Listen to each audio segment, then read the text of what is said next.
Atomic Heart exclusive hands-on preview by IGN. I'm looking for games to play through, start to finish, over the course of a 6 to 16 hour stream, or at the very least, complete half of that game and finish it in the next 16 hour stream. Big long events with pizza and bepis and sweets.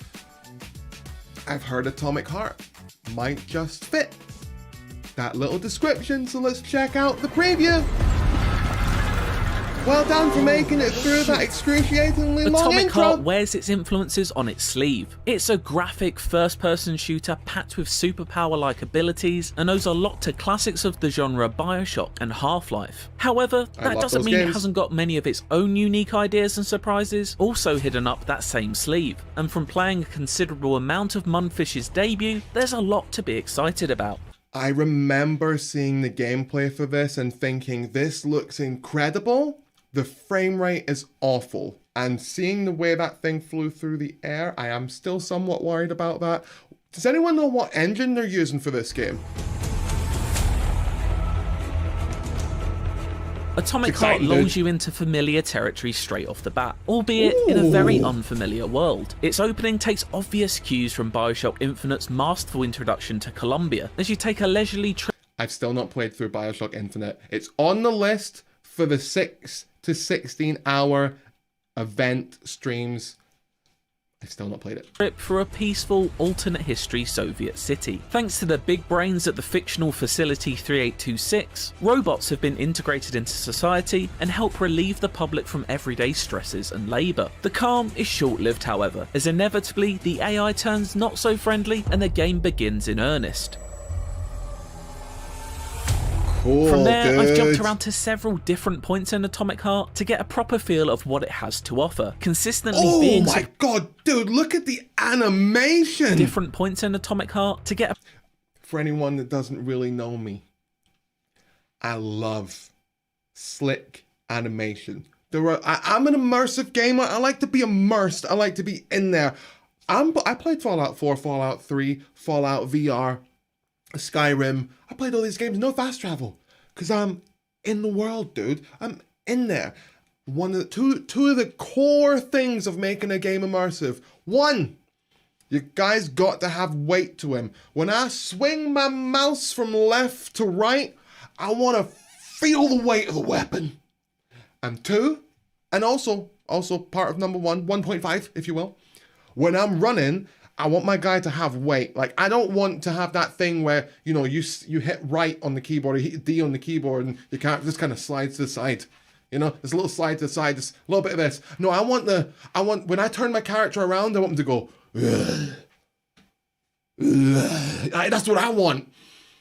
And two, animation, dude. The animation, look how slick it is. A proper feel of what it has to offer, consistently being surprised by what just happened? Atomic The Heart blades to get a flying proper all over feel the of place. what it has to offer. Dude, what's that? Spider-Man fighting the Green Goblin in Spider-Man... Was it 1 that he fought the Green Goblin and 2 was Dr. Ock? I'm talking about the original good Spider... No, well, not good, but good. Incredible. The Tobey Maguire's Spider-Mans. When he's fighting Green Goblin in the burning building and he kind of does that through the air type of thing. Dude, that's what that looks like. That's several different sick. points in Atomic Heart to get a proper feel of what it has to offer, consistently being surprised by what came next. It's not the straight-up corridor shooter some may envisage, nor a sprawling open world full of nooks to explore, or a puzzle-filled brain teaser. It's all of those things, and more. The scope of Atomic Heart is impressive, as you'll make your way through its many distinct and large sci-fi complexes over the course of its 20-hour-plus campaign. Atomic Heart's 20 hours is what we wanted to hear, dude. That means it is an event type game. We love it.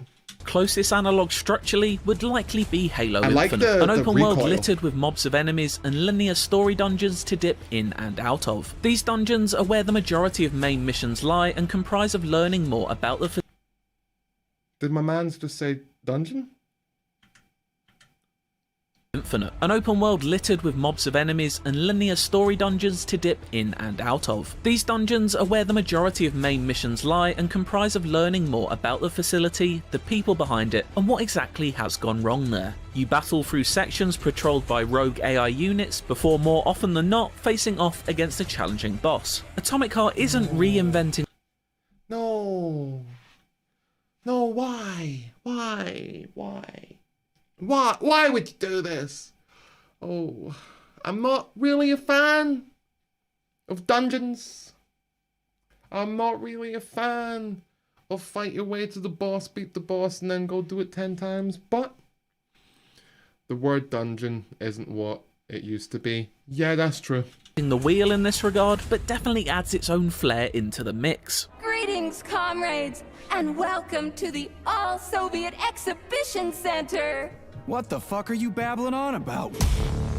One of the first things that struck me about Atomic Heart is its thoroughly distinctive art style. That looks like it's a Dying gorgeous Light right game packed with lush forests, eye-catching architecture, and all manner of bonkers-looking machinery. It's noticeably vast, endlessly creative, and frankly hard to take in all at once as you drive. Is this Dying Light, or is this... It genuinely looks like they've spliced in images of Dying Light /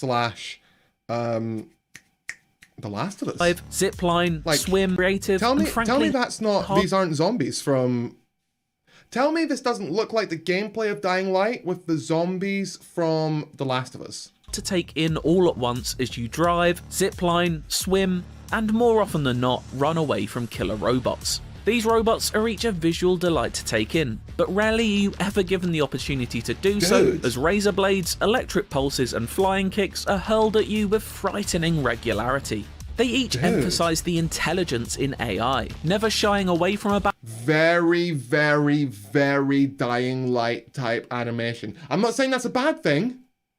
I'm just saying. Battle or afraid of showing off their varied arsenals. Of course, there are larger scale enemies and boss battles aplenty, both in linear story sections and in arenas across the open world. They often provide challenge and spectacle in equal measure, as they unleash one devastating attack after another while you chip away at their monster. Kinda like a first person, what was that phenomenal game with the horrific story on the PlayStation 5?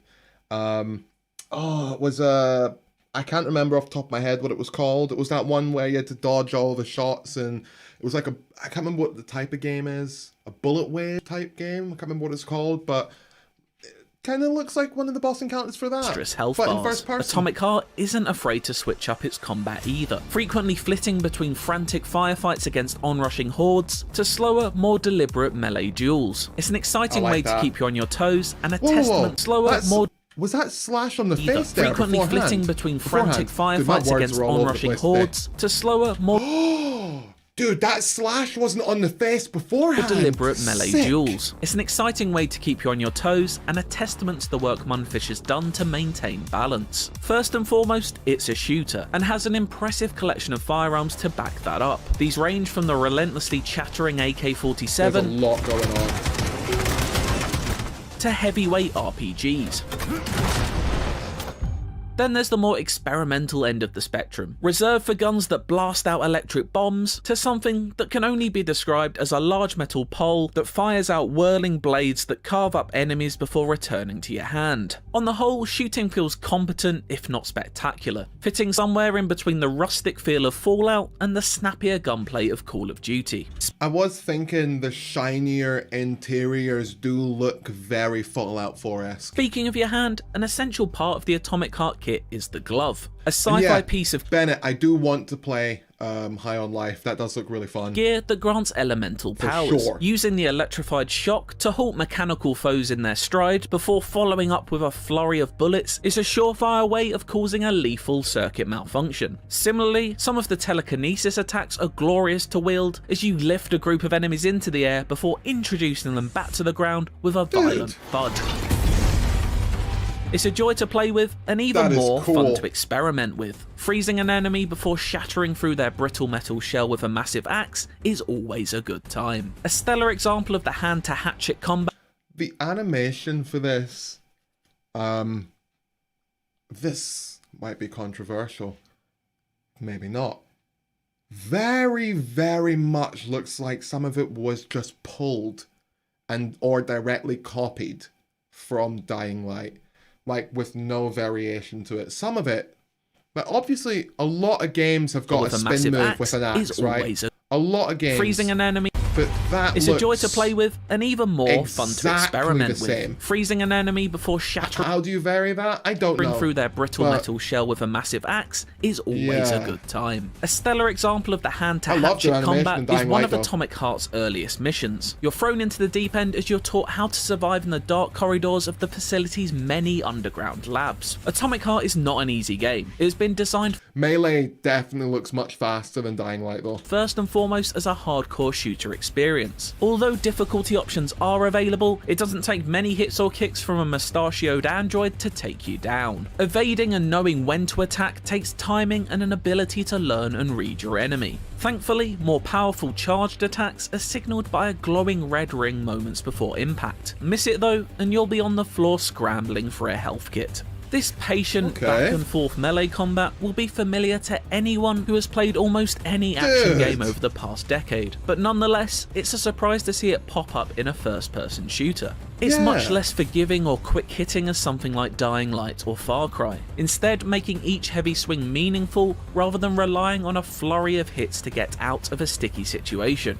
It does seem like they have taken a bunch of different games and are trying to combine them all into one, and it's working. It's almost survival horror in nature, with moments from the aforementioned early level leaning into this. Its dark hallways are lit only by the occasional flicker of light, and the oppressive silence broken by the sound of smashing glass, as bloodthirsty robots practice what they're going to do with your skull. As I hesitantly made my way through, I couldn't help but be reminded of the first time I entered Rapture, or some of Half-Life 2's scarier moments.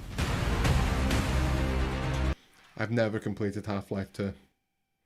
I played through Half-Life 2 years ago, and got to the bit where you first get to drive a car, and then I just lost interest. I don't remember what it was that made me lose interest, but I just stopped.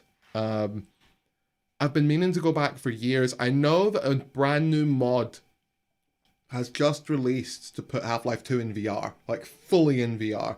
So I'm planning on playing through Half-Life 1 and 2 in VR and then playing Half-Life Alyx. I won't be doing that on stream, but when I do it, I'll let you know how I enjoy it. Another Valve game Atomic Heart draws influence from is Portal. Not from any of its robot designs, but the surprising revelation that puzzles play such a considerable part. Test sites are puzzle boxes lasting anywhere from 15 minutes to an hour to complete. There are You know the vibe I'm getting from this right now is oh my god, I've just forgotten it. Not Dishonored. Oh my god, Dishonored would be an incredible game to do for the Sunday event streams. The vibe I'm getting is not Dishonored. What's that? Prey. Prey gave me the exact same feeling that I'm getting right now. You could tell it was going to be if not genre defining, then genre perfection, and that's what it was. Essentially abandoned lab facilities requiring you to put combat skills through a cerebral exam. For example, use your glove's shock ability to magnetize nodes, which in turn move platforms to help you on your way. The puzzles I've tried haven't been the most challenging, but provide a welcome change of pace nonetheless, and come with the added bonus of granting valuable upgrades upon completion. Dude, look Weapons at and that! abilities can be modified and upgraded throughout, a process that's essential in taking down the many threats. Robots are controlled by a central AI that is always on the lookout for you. Ways of combating its glare include avoiding its cameras, either by disabling them or making the glove perform its best gravity gun impression to hurl objects as a distraction. Make a wrong move and you'll quickly find yourself overcome by enemies as the facility sends them out straight from the production line to attack, the more the alert level is raised. It really evokes the feeling of going up against an intelligent, aggressive global ecosystem that acts as a unit rather than occasional pockets of activity. The hours I've spent with Atomic Heart have left me yearning for more. It's an engrossing world to get lost in, with dynamic combat and inspired art and enemy design. I have a few doubts over whether the main story will deliver a tale worthy of such a stellar location, and I've seen some heavy-handed writing and performances that leave a little to be desired. Then there's the nauseating forward roll animation that had my stomach churning on more than one occasion. I can't say these gripes were ever enough to fully take away from all the exciting things I found myself engaging with along along Oh the my way though. God. Time will tell if Atomic Heart lives up to its lofty aspirations, but it certainly makes a very strong first impression. Oh my God, For dude. more on Atomic Heart, check out this boss battle gameplay or a deep dive into a history of the game's world. That looked sick. I want to play this. I'm going to play this. That was Atomic Heart exclusive hands-on preview. IGN first. If you want to go watch the full video over on IGN, I recommend you do that. I am super excited for this. I am playing this on release, and I'm going to try and do, if not a full playthrough in one stream, then we'll do 2 streams, half and half, get it done. That's exciting, dude. It's exciting.